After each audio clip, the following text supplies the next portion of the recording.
이 복된 새벽에 주님을 만나러 오신 모든 성도님들을 환영하고 축복합니다. 다 같이 우리 주님께서 가르쳐 주신 기도를 드리겠습니다. 하늘에 계신 우리 아버지, 아버지의 이름을 거룩하게 하시며 아버지의 나라가 오게 하시며 아버지의 뜻이 하늘에서와 같이 땅에서도 이루어지게 하소서. 오늘 우리에게 일용할 양식을 주시고 우리가 우리에게 잘못한 사람을 용서하여 준 것 같이 우리 죄를 용서하여 주시고 우리를 시험에 빠지지 않게 하시고 악에서 구하소서. 나라와 권능과 영광이 영원히 아버지의 것입니다. 아멘. 하나님 아버지, 때때로 하나님의 은혜를 잊고 살아가던 우리를 예수 그리스도의 마음을 품고 겸손한 마음으로 살게 하여 주시옵소서. 예수님 이름으로 기도드립니다. 아멘. 다 같이 찬송가 322장 찬송하겠습니다.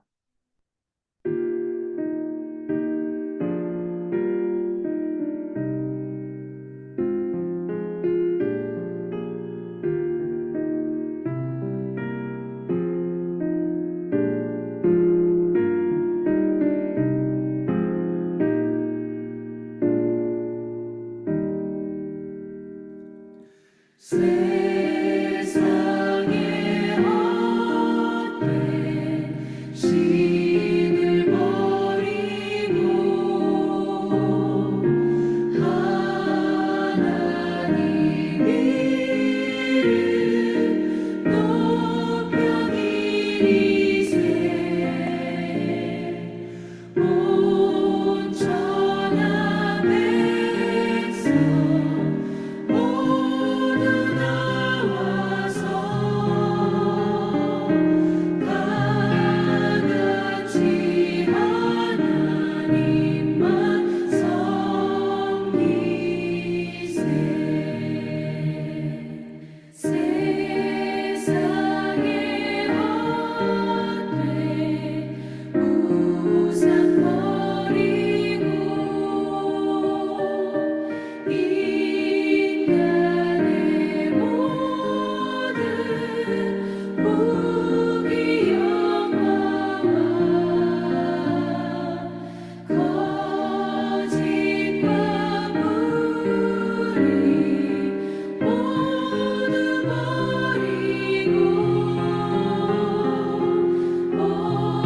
온전히 하나님만 섬기세.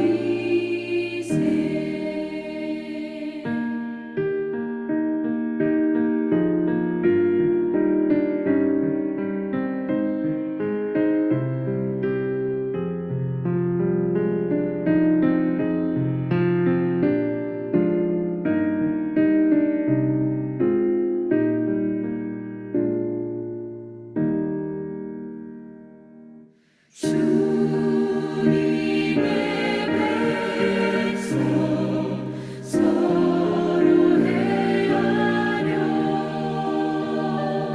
시기와 미움 아주 버리고 하나님만을 홀로 섬기는 천국을 어서 이뤄 주소서.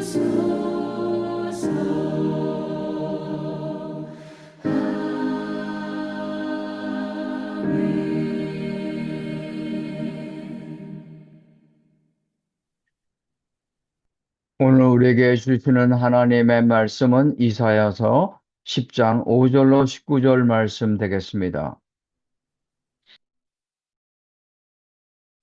아수르 사람은 화 있을진저 그는 내 진노의 막대기요 그 손에 몽둥이는 내 분노라. 내가 그를 보내어 경건하지 아니한 나라를 치게 하며 내가 그에게 명령하여 나를 노하게 한 백성을 쳐서 탈취하며 노략하게 하며 또 그들을 길거리에 진흙같이 짓밟게 하려 하거니와 그의 뜻은 이같지 아니하며 그의 마음의 생각도 이같지 아니하고 다만 그의 마음은 허다한 나라를 파괴하며 멸절하려 하는도다. 그가 이르기를 내 고관들은 다 왕들이 아니냐? 갈루는 갈도미스와 같지 아니하며 하맛은 아르밧과 같지 아니하며 사마리아는 다메섹과 같지 아니하냐? 내 손이 이미 우상을 섬기는 나라들에 미쳤나니 그들이 조각한 신상들이 예루살렘과 사마리아의 신상들보다 뛰어났느니라. 내가 사마리아와 그의 우상들에게 행함같이 예루살렘과 그의 우상들에게 행하지 못하겠느냐? 그러므로 주께서 주의 일을 시온산과 예루살렘에 다 행하신 후에 아수르 왕의 완악한 마음의 열매와 높은 눈의 자랑을 벌하시리라. 그의 말에 나는 내 손의 힘과 내 지혜로 이 일을 행하였나니 나는 총명한 자라. 열국의 경계선을 걷어추었고 그들의 재물을 약탈하였으며 또 용감한 자처럼 위에 거주한 자들을 낮추었으며 내 손으로 열국의 재물을 얻은 것은 새의 보금자리를 얻음 같고 온 세계를 얻은 것은 내버린 알을 주움 같았으나 날개를 치거나 입을 벌리거나 지저귀는 것이 하나도 없었다.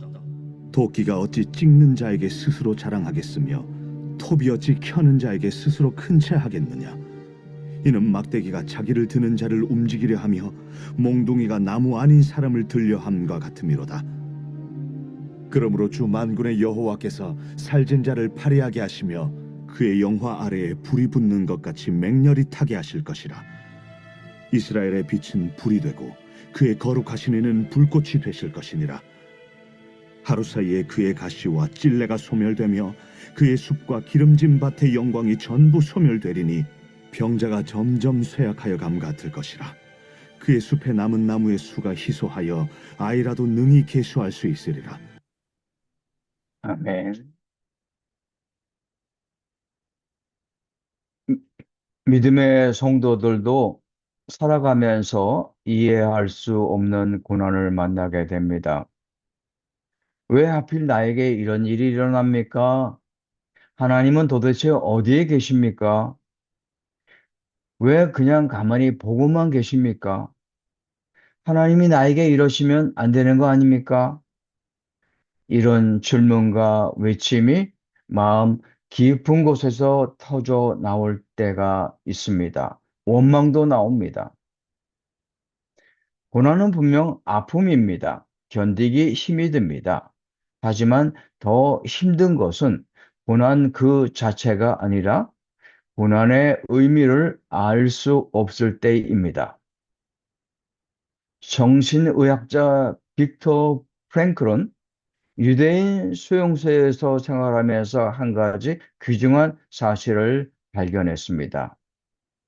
체력이 좋은 사람, 질병이 없는 사람이 수용소에서 살아남을 가능성이 크다고 생각했지만 사실은 아니었습니다. 수용소의 극한 고통 속에서 왜 살아야 하는지 아는 사람은 어떤 상황도 견딜 수 있다는 사실을 발견했습니다. 인간은 고통 그 자체 때문이 아니라 의미 없는 고통 앞에서 무너진다는 사실을 발견했습니다. 결국 수용소에서 살아남은 그는 수용소에서 있었던 사건들을 책으로 기록했고 의미치료 로고테라피라는 이론을 만들게 되었습니다. 지금 여러분이 겪고 있는 고난이 무의미한 불행처럼 느껴진다면 오늘 본문의 말씀은 바로 여러분을 향한 말씀이 될 것입니다. 우리 인생에서 일어나는 어떤 일도 하나님의 주권 밖에서 일어나지 않습니다. 아수르의 칼날조차도 하나님의 허락 없이는 움직일 수 없었습니다. 당시 유다 백성은 아수르라는 강대국의 침략 앞에서 공포에 떨고 있었습니다. 그런데 하나님은 그들을 향해 이렇게 말씀합니다. 5절 말씀에 아수르 사람은 화 있을진저 그는 내 진노의 막대기요 그 손의 몽둥이는 내 분노라. 우리는 결코 고난을 미워해서는 안 됩니다. 고난은 그 자체로 아픕니다. 눈물이 나게 합니다. 그러나 그 고난이 단순히 묻지마 폭력이 아니라 하나님의 손안에 있는 과정이라는 사실을 믿을 수 있을 때 우리는 절망 대신 소망을 가지고 그 시간을 쉽게 통과할 수 있습니다. 심리학적으로 말하면은 재구성의 은혜, 리프레이밍의 은혜입니다. 같은 사건이라도 그것을 해석하는 틀이 바뀌면 마음의 반응이 달라집니다. 십자가 사건이 그랬습니다. 세상에서 가장 억울한 죽음이 인류 구원의 사건이 된 것처럼 하나님은 우리의 지금 아픈 자리를 회복의 자리, 축복의 자리로 바꿀 수 있는 분이십니다. 오늘도 이해할 수 없는 고난의 터널을 지나고 계신다면 왜? 라는 질문에 당장 답을 듣지 못해도 괜찮습니다. 대신 질문만 바꿔도 달라질 것입니다. 하나님, 이 시간을 통해 저를 어디로 이끌고 가시려는 겁니까? 라고 질문이 바뀔 때 그 고난은 하나님께로 나아가는 문이 됩니다. 하나님은 아수르를 진노의 막대기라고 부르십니다. 아수르는 자기 힘으로 유다를 침략한다고 생각했지만 하나님은 범죄한 자기 백성을 징계하시기 위해 잠시 사용하는 도구였을 뿐입니다. 그런데 하나님의 도구로 쓰임 받던 아수르가 문제가 생겼는데 무슨 문제인지 7절 말씀을 보겠습니다. 그의 뜻은 이같지 아니하며 그의 마음의 생각도 이같지 아니하고 다만 그의 마음은 허다한 나라를 파괴하며 하려 하는 도다. 아수르는 자신이 하나님의 쓰임을 받는 도구가 되었다는 사실을 인정하지 못하고 자기 힘으로 모든 것을 이루고 있다고 착각하기 시작했습니다. 또 13절을 보시면 아수르 왕의 본심이 그대로 드러납니다. 그의 말에 나는 내 손의 힘과 내 지혜로 이 일을 행하였나니 나는 총명한 자라. 나로 가득 차 있기에 하나님이 들어설 자리가 전혀 없습니다. 건강한 자아는 현실을 있는 그대로 인식하는 자아입니다. 반대로 병든 자아는 현실을 왜곡합니다. 교만은 바로 이 왜곡의 대표적인 형태입니다. 자신을 실제보다 크게 보고 하나님과 이웃을 실제보다 작게 보는 것이 교만입니다. 하나님은 이 왜곡을 15절 말씀을 통해 지적하십니다. 도끼가 어찌 찍는 자에게 스스로 자랑하겠으며 톱이 어찌 켜는 자에게 스스로 큰 채 하겠느냐. 이는 막대기가 자기를 든 자를 움직이려 하며 몽둥이가 사람 아닌 사람을 들려 함과 같음이로다. 도끼가 나무를 찍은 것은 사실입니다. 톱이 나무를 킨 것도 사실입니다. 막대기가 역할을 한 것도 사실입니다. 결코 부인할 수 없는 사실입니다. 우리의 성취도 마찬가지입니다. 우리의 재능도 건강도 능력도 성공도 부인할 수 없는 성취입니다. 하지만 도끼나 톱이나 막대기를 손이 없었다면 그런 것들은 아무것도 아닙니다. 우리의 성취도 마찬가지입니다. 아수르는 하나님의 도구였지만 자신을 도구가 아닌 주인으로 착각하다가 무너졌습니다. 그러나 우리의 존재는 단순한 도구 이상입니다. 하나님의 자녀입니다. 자녀는 아버지를 신뢰합니다. 비록 징계를 하실지라도 결국에는 우리를 품어 주신다는 것을 이해하고 알고 있습니다. 지금도 이해할 수 없는 고난 속에 있다면 하나님의 주권을 신뢰할 수 있기 바랍니다. 마음속에 자라나고 있는 교만을 날마다 주님 앞에 내려놓을 수 있기 바랍니다.